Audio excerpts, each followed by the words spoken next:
बिस्मिल्लाहिर्रहमानिर्रहीम। अस्सलाम वालेकुम नाज़रीन, आज की मेरी वीडियो का जो टॉपिक है, जो मौजू है, वो है एबटाबाद की मेडिकल की स्टूडेंट आसमा रानी जिसका कत्ल हुआ। ये वाक़या अगर देखा जाए तो काफ़ी पहले का है, लेकिन सवाल ये पैदा हो रहा है कि मैं इस पर आज वीडियो क्यों बना रहा हूँ, क्योंकि ये केस चल रहा था और इस केस का जो नतीजा है वो एक दिन पहले यानी कल उसका नतीजा आया। तो वो नतीजा क्या आया वो आज मैं आपके सामने शेयर करूंगा और साथ आपको बताऊंगा कि ये आसमा रानी का जो मेडिकल की स्टूडेंट थी, एबटाबाद मेडिकल कॉलेज में पढ़ती थी, ये वाक़या हुआ कैसे था और ये मामला असल में था क्या। तो नाज़रीन, सबसे पहले आपसे गुजारिश है कि अगर आपने अभी तक मेरे चैनल को सब्सक्राइब नहीं किया तो मेहरबानी करके मेरे चैनल को सब्सक्राइब कर दें ताकि आने वाली हर इंफॉर्मेटिव वीडियो आप तक पहुँच सके। नाज़रीन, एबटाबाद मेडिकल कॉलेज की 3rd ईयर की स्टूडेंट थी, आसमा रानी इसका नाम था और ये कुहाट के रहने वाले थे, यानी एबटाबाद मेडिकल कॉलेज में पढ़ती थी, रहते ये कुहाट में थे। तो एक दिन ये लड़की आसमा रानी अपनी सिस्टर इन लॉ के साथ घर आई कुहाट में।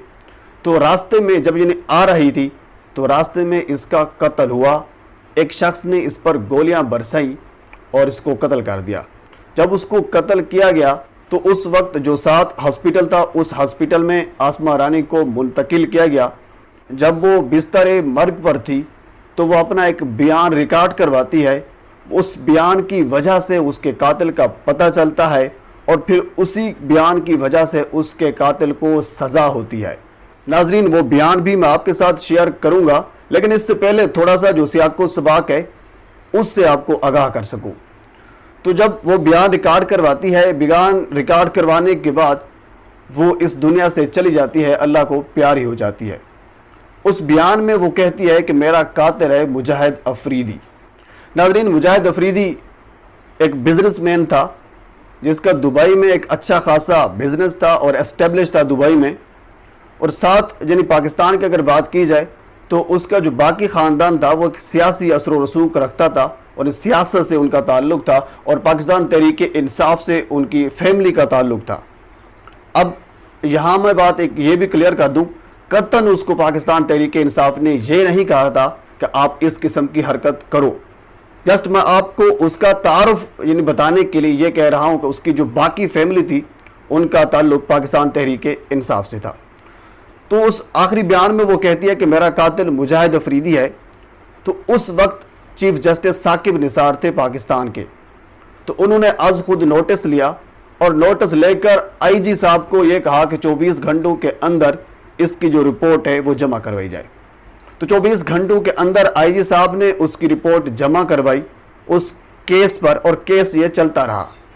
तो नाज़रीन, ज़ाहिर सी बात है वो एक अच्छा खासा असर रसूख रखता था, सियासी उसका इन्फ्लुएंस था और उसके साथ दुबई में उसका अच्छा खासा बिजनेस भी था। जब मीडिया में ये मसला आया और उसको पता चला कि चीफ जस्टिस साहब ने इसका अज खुद नोटिस भी लिया है और आईजी साहब ने रिपोर्ट भी जमा करवा दी है, तो अब मेरा बचना जो है वो मुश्किल है। तो वो पाकिस्तान से फरार हो गया। पाकिस्तान से उसको 2 बंदों ने फरार करवाया जिसका यानी उस रिपोर्ट में या उस FIR में उसका जिक्र भी है। आसमा रानी का भाई है इरफान खान। इरफान खान ने जो FIR दर्ज करवाई उस FIR के मुताबिक 2 बंदे हैं जो उसके सहूलतकार हैं, एक शाहजेब और दूसरा सदीकुल्ला। यानी उन्होंने कहा इन दोनों ने, यानी शाहजेब ने उसकी रैकी भी की है कि जो आसमा रानी इस रास्ते से आ रही है, जब वो घर आ रही थी कोहाट में, क्योंकि ज़ाहिर सी बात है मेडिकल कॉलेज में उस बंदे का जाना मुमकिन नहीं था, वो उधर अपनी कार्रवाई नहीं कर सकता था। तो ये है FIR में दर्ज, जो आसमा रानी के जो भाई है उन्होंने जो FIR में लिखा है। तो बहरहाल वो बंदा था यानी मुजाहिद अफरीदी, पाकिस्तान से बाहर चला गया। इस केस में निज़ाम इंसाफ को अप्रिशिएट किया जा सकता है, बिल्कुल भी किया जा सकता है, लेकिन एक दिन पहले उसका फैसला आता है उसी केस का जिस केस पर चीफ जस्टिस साकिब निसार ने आज खुद नोटिस लिया था और आईजी साहब ने रिपोर्ट जमा करवाई थी और सबूत के तौर पर उस लड़की का, आसमा रानी का जो बयान था वो भी मौजूद था। अब हुआ यह कि एक दिन पहले फैसला आता है उस केस का और फैसला ये आया कि उस मुजरिम को यानी मुजाहिद अफरीदी को अदालत ने सजाए मौत सुनाई اور اس کے علاوہ 20 لاکھ روپے جرمانے کا حکم بھی دیا۔ ناظرین آپ کو یہ بھی بتا دوں کہ کے پی پولیس نے انٹرپول کے ذریعے شارجہ سے اس بندے کو یعنی مجاہد افریدی کو واپس بلایا، یعنی گرفتار کیا، اور اس کے بعد اس کو سزا بھی سنوائی۔ یہ ہے ہمارا نظام انصاف۔ بالکل جہاں ہمارا نظام انصاف کرے گا، ہم اپنے نظام انصاف کو اپریشیٹ کریں گے، ہم اپنی عدلیہ کو، ہم اپنی جوڈیشری کو سلام پیش کرتے ہیں، لیکن تاخیر اس میں ضرور ہوئی معاملے میں۔ ظاہر سی بات ہے جب ایک مجرم باہر چلا جاتا ہے تو اس کو انٹرپول کے ذریعے لانے کے لیے کچھ عرصہ درکار ہوتا ہے اس کی کارروائی کرنے کے لیے، تو وہ کچھ عرصہ لگا، لیکن اس مجرم کو سیاسی اثر و رسوخ رکھنے کے باوجود، اپنا بزنس، اپنا مال و دولت رکھنے کے باوجود پاکستان کی عدالت نے اس کو سزائے موت دی اور اس کو 20 لاکھ روپے جرمانہ کیا اور اس کو انٹرپول کے ذریعے پاکستان میں واپس بلایا۔ ناظرین اس وقت جب یہ فیصلہ آیا، آسمہ رانی کے والدین اور اس کے بھائی کا جو بیان تھا وہ اس فیصلے سے بالکل مطمئن تھے، لیکن ایک شکوہ ان کے پاس موجود تھا۔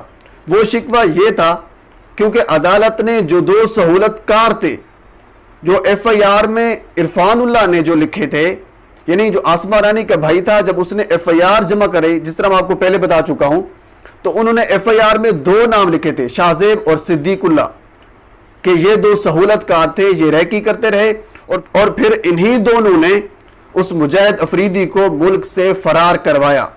تو عدالت نے ان دونوں سہولت کاروں کو بری قرار دیا، لیکن جو آسمہ رانی کے والدین تھے، جو ان کے بھائی تھے، ان کا یہ شکوہ اپنی جگہ پہ موجود تھا کہ عدالت نے سہولت کاروں کو بری کر دیا، لیکن جو مین مجرم تھا جس کو عدالت نے مجرم ڈکلیئر کیا، اس حوالے سے وہ بالکل مطمئن تھے۔